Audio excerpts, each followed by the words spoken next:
আমরা কার জন্য ভোট চাইতে আসছি? বাংলাদেশের সবচাইতে জনপ্রিয় নেতা জনাব তারেক রহমানের জন্য। আমরা ভোট চাইতে এসেছি দেশনেত্রী বেগম খালেদা জিয়ার বাংলাদেশের জন্য। আমরা ভোট চাইতে এসেছি শহীদ রাষ্ট্রপতি জিয়াউর রহমানের হাতে গড়া দল বিএনপির জন্য। আমরা ভোট চাইতে এসেছি এদেশের সাধারণ মানুষের, এদেশের গণমানুষের অধিকার আদায়ের জন্য।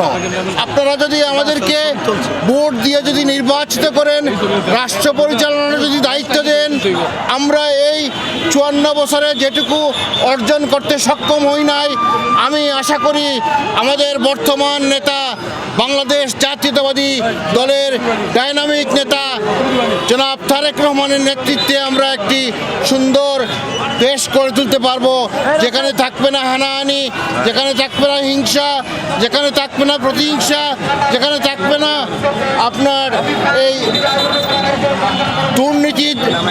দুর্নীতির জন্য আমরা আমাদের সবচাইতে বেশি আপনার 1 নম্বর প্রায়োরিটি হিসাবে আমরা কাজ করতে প্রস্তুত আছি।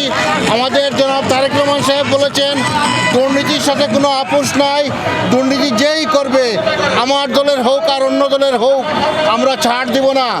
তো আমরা বিশ্বাস করি এখন বাংলাদেশের সাধারণ জনগণ বাংলাদেশে দেখতেছে ধানের শীষের জোয়ার উঠেছে, তারেক রহমানের বসন্তকাল চলতেছে।